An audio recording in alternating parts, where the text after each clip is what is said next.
Hello everyone! Tiragarde Sound, the Alliance Zone, which contains the capital city of Borellis, it is open up for testing on the Alpha. The story itself is a little bit broken up, considering that the starting scenario and a couple of cutscenes they're not fully implemented yet. We're going to do our best to figure the story out. Our journey to Kul Tiras, it begins with Jaina Proudmoore, return to Stormwind, and Anduin requesting her a job that only she can do. Proudmoore would much rather go after the Horde, who's just run wild through the city. I assume that all of this takes place after the Horde breaks out to Lungi and Prophet Zul, but Anduin is not hearing it. Underestimating our enemy, it has already cost us enough lives, and we need the Kul Tiras fleet if we hope to stand a chance against the Horde and their Zandalari allies. That is why we truffled Jaina to Borellis. However, those that have played Warcraft 3, you might remember that Jaina stepped to the side as Rex and the Horde, they moved in to take care of her father. Dalen Proudmoore, ruler of Kul Tiras at the time, he did not believe like his daughter did. He did not believe that working together with the Horde was even an option. He remembered fighting in the Alliance of Lordaeron for the sake of the world, but his daughter, she stood shoulder to shoulder with the Horde and Thrall, defending it against the threat of the Legion. That is why she did nothing, why she led the Horde into Proudmoore, and they killed her father. It's over. Stand down, humans. Father, why wouldn't you listen? Above all else, Jaina, he was a proud warrior. Remember him as such. Durotar is now safe. We have no further quarrel with these humans. We will leave your isle in peace, Jaina. I pray we never have to come here again. Farewell, Sosos.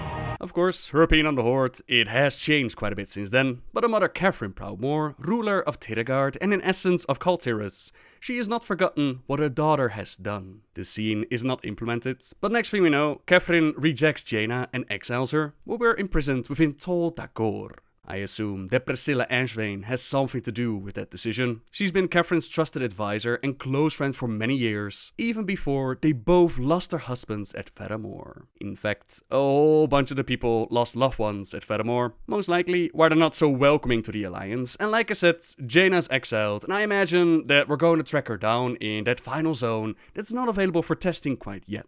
Now as luck would have it, we're imprisoned with Flynn Fairwind, a former captain with his very own crew, and Harlan Sweetie as his first mate. The two of them had a falling out after a messy job, and Flynn lost all the taste for freebooting. He just appeared one day, while Harlan took the nasties of the crew, and he formed the Iron Tide Raiders. Flynn is quite familiar with Tol Dagor. This actually used to be a legit prison, until the Ashvane Trading Company bought it. Now, they just throw anyone in here. People they don't like, people they want to keep quiet. It's not a place where we want to stay, so together we bust out on a little getaway boat, which is provided by Talia. She is quite an interesting character, as we discover that she's not native to Kul Tiras, she's their ward from across the sea. Her mother was from Lordaeron, and her father was a decorated Knight of Stormwind. She was sent here during the Third War to keep her safe, which got quite a lot of buzz going. Some suggest that she could be a potential partner for Anduin, the future Queen of Stormwind, and some even wonder if her father might not be Bolvar Fordragon. It's not impossible. He was definitely a decorated Knight of Stormwind, and not a lot of stories known about his background, besides being very loyal to the crown, so definitely potential for some awesome story with this character. Now after our jailbreak, we end up at the questing hub for testing, where it says that the heart of Kul Tiras, it is sick with infighting and corruption. Gangs run rampant, while the noble leaders squabble for power and influence. We need to expose a deadly conspiracy and restore House Proudmoore to its former glory. When the Ashvane Company threw us into Tol Dagor, they actually made a very big mistake. Flynn was able to swipe some powder from one of the guards, Ashvane's dirty secret, as this powder can blow a galleon clean in half and the military has no idea. Lady Ashvane of House Ashvane, she actually wants to rule the region and take over from House Proudmoore, where Proudmoore rules the militia and therefore pretty much the continent. Ashvane currently rules the nation's wealth, but with this powder, with this Azerite, she can turn it around. That's our mission here, to discover what is going on and more importantly find proof. This journey takes us to the Ashvane Foundry, where they're not shy of child labor and they're putting the chemists to work on creating this powder. The weapons are then shipped through Bridgeport, protected by a garrison of Proudmoore Marines. They have a lot of balls to ship it right under their noses, so we sneak on a ship to see where it's going. The alluring call of the sirens, they snag the vessel at Castaway Point, where we're close enough for Flynn to figure out that the weapons, they were actually going to Freehold. This is a free people sport. Unlike Borellis, it has no rules or regulations about what vessels are allowed to dock. Privateers, mercenaries, even pirates are welcome here. But things are definitely changing now that Harlan's suite is bankrolled by Lady Ashvane. He and his Identide raiders, they brought several crews together, and while we do find the proof that we need in the form of Dockmaster records, we also discover that they're planning an attack on Dalen's Gate.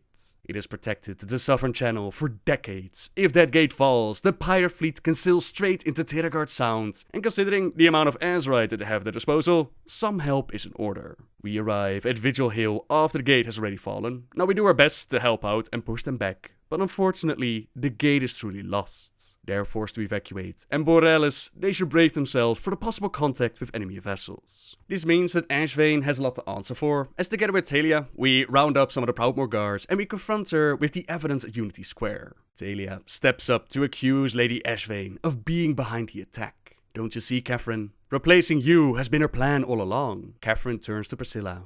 Is this true? Priscilla cuts the soft and sympathetic act. She goes hard against Catherine. Weak, unfit to rule. Ashvane built this city. She then takes a shot at Catherine with her pistol. Guards jump into action. Priscilla shoots barrels on a wagon near the crowd, igniting a smokescreen that quickly envelops the plaza. Chaos ensues as we try to go after her. Seemingly cornered, it seems to be all over. But Priscilla is not that easily caught. She jumps off the bridge and she disappears. At least now Catherine is willing to speak with the Alliance, and that is where the main story of Tiragarde Sound ends. There's a dungeon called Siege of Borealis, which used to have Lady Ashvane as the end boss within the dungeon journal, but that appears to have changed by now.